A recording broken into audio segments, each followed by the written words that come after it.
Это актуальное интервью в студии Надежда Саханская. Здравствуйте. В республике проводится большая работа, направленная на повышение финансовой и бюджетной грамотности населения. С 20 по 23 октября в Якутии будет проводиться марафон финансовой грамотности в муниципальных образованиях. Сегодня и поговорим о проведении марафона, как он будет проводиться и какие цели и задачи ставятся при этом. Наша гостья в студии Татьяна Борисова, руководитель регионального центра компетенции по финансовой грамотности республики. Татьяна Иннокентьевна, здравствуйте. Здравствуйте. Скажите, как и в каком формате будет проводиться марафон по финансовой грамотности в муниципальных образованиях республики? Марафон финансовой грамотности Республики Саха-Якутия у нас проводится третий год. Наш центр работает тоже третий год. Соответственно, чтобы привлечь больше населения, мы проводим его в очном и в дистанционном формате. То есть получается офлайн и онлайн. А какие мероприятия будут проведены в рамках? Мероприятий очень много. Неделя у нас будет идти, получается, да, с понедельника по пятницу. И, конечно, здесь у нас дни недели распределены по категориям. Если, например, понедельник – это день дошкольника, то есть будут мероприятия именно для воспитанников дошкольных учреждений, для педагогов дошкольных учреждений по всей республике. И вторник у нас день школьника. Будут мероприятия проводиться непосредственно в школах на местах, да, это может быть и в очном формате, и в дистанционном, потому что вы знаете, что наш регион, район у нас как бы, да, достаточно дистанционно расположены, поэтому у нас специалисты проводят лекции в дистанционном формате. Среда у нас День мудрых. Мы специально уделили этот день для наших пожилых граждан. Недавно был у нас День пожилых, да. Мы акцент делаем все-таки, все равно очень много наших пожилых граждан подвергаются финансовому мошенничеству. И в основном упор будем делать на эту тему. В четверг у нас День трудовых коллективов, то есть мы выезжаем именно в трудовые коллективы, да. И также нам помогают в этом волонтеры. Мы об этом поговорим. В пятницу у нас День молодежи. В прошлом году мы проводили для студентов средних профобразовательных учреждений. В этом году уже хотим привлечь и студентов вузов, непосредственно нашего города. Получается, что мероприятие нацелено на все возрастные аудитории?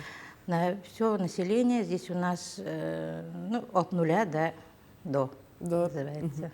А кто будет проводить уроки, мастер-классы, лекции на местах? Да, лекции, мастер-классы, квиз-игры, все мероприятия у нас проводятся нашими волонтерами.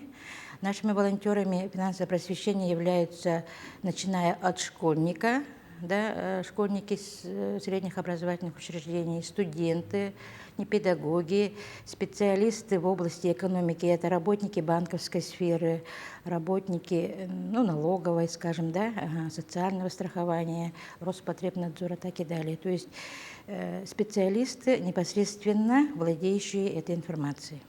Они у нас, например, если говорить о волонтерах, то волонтеры у нас проходят специальную стажировку, так скажем. Есть у нас очень много курсов, именно определены они по категориям как школьник, студент и специалист. Получается, что вот банковский работник проходит у вас стажировку, становится волонтером, и точно так же какой-то человек, который желал стать волонтером, проходит тот же самый курс. У нас также есть волонтеры серебряного возраста. Они у нас обучены, и, получается, они тоже могут вести определенные лекции. Скажите, а все мероприятие, весь марафон для отдаленных районов республики будет проводиться в дистанционном формате, через интернет, или кто-то туда все-таки приедет? Марафон у нас в этом году третий по счету. Да? В прошлом году мы провели марафон специально для арктических районов. В этом году мы возвращаемся, как говорится, да, обратно на всю республику. И у нас здесь, в основном в дистанционном формате идет, да, с арктическими районами, но у нас специалисты есть и на местах. В основном это педагоги, которые проходили на базе нашего центра курсы повышения квалификации. Получается, с 2020 года у нас проводятся курсы бесплатные для педагогов по финансовой грамотности. На местах они проводят. Мы отправляем уже темы для лекций, да, может быть, если они хотят, мы отправляем и презентации, и материал для этих лекций. А вот на днях ваш центр провел очень интересное мероприятие. Это чемпионат финансовой грамотности среди пенсионеров. Как же было все это организовано? Да, это у нас второй чемпионат всероссийский. Мы В прошлом году у нас был первый чемпионат. Проводится он на базе финансово-экономического колледжа. Наш центр находится на базе финансово-экономического колледжа. И начинателями, скажем, да, этого чемпионата Российский экономический университет имени Плеханова.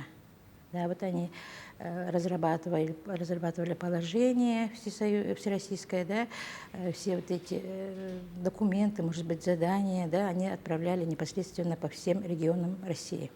В прошлом году, если участвовали 24 региона, то в этом году уже 45, и мы в числе них. Да, интересное мероприятие. Если в прошлом году у нас было тоже, да, 26 участников, то в этом году уже 32.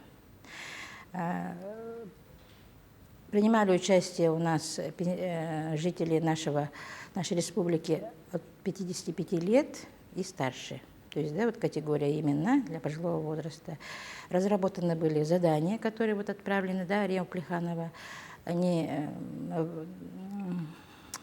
в течение часа эти конкурсные работы заполняли, потом мы устроили для них немножко такую консультацию. Пришли к нам специалисты 7 основных наших, да, волонтеров, скажем так, движения. Это банковская система, Сбербанк, Газпромбанк, Алмаз-Эргенбанк, представители налоговой службы, социального страхования, Роспотребнадзора и МВД.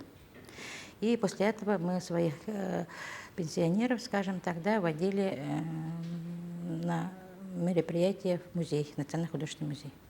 Татьяна Иннокентьевна, ну вот пенсионеры – это та группа людей, которые чаще всего, наверное, попадаются на уловки мошенников. И понятно, что на курсах финансовой грамотности их в первую очередь учат вот не откликаться на какие-то там сомнительные звонки по телефону. А что в плане финансовой грамотности можно рассказать, например, школьникам и дошкольникам? Как делать накопления, как в будущем платить по счетам? Да, у нас там разработана целая программа.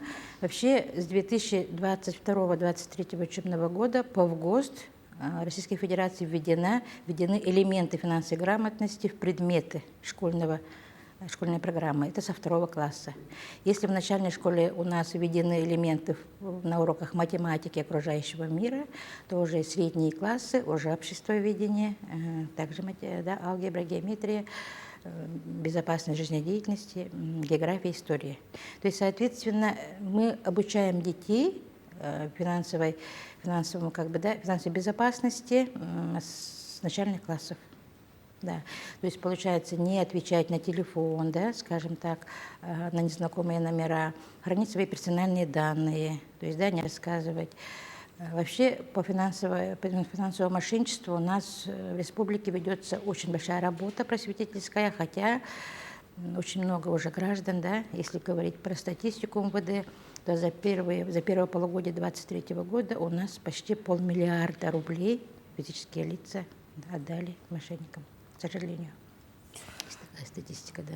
Татьяна Иннокентьевна, расскажите, пожалуйста, еще о работе именно вашего Центра компетенции финансовой грамотности. Наш центр, как я и сказала, работает с 2021 года. И, соответственно, в основном у нас как бы просветительская работа. Да? В год, если брать 2022 год, по статистике, мы провели более 150 мероприятий. То есть здесь участвуют не только специалисты центра, да, но и наши волонтеры очень помогают. С этого года у нас очень хорошо как бы отработана, да, работа с министерствами и также с администрациями муниципальных районов, что в прошлом году у нас немного как бы хромало, скажем так.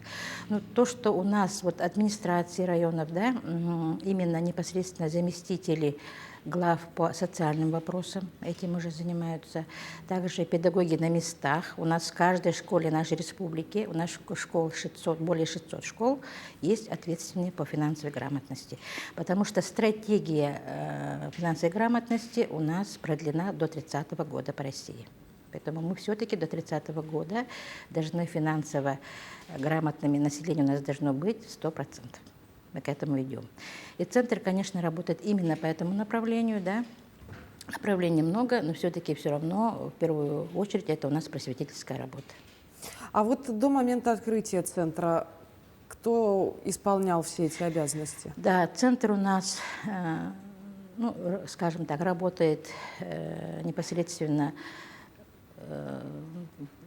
начинателями у нас Министерство образования были и Министерство финансов. И с 2017 года, по идее, в нашей республике работает все-таки направление финансовой грамотности. А центр просто был образован в 2021 году. Работа шла давно. Но учитывая, что вы занимаетесь просветительской деятельностью, получается, что вы отчасти педагоги? Да, мы отчасти педагоги. Наш центр, да, вот именно.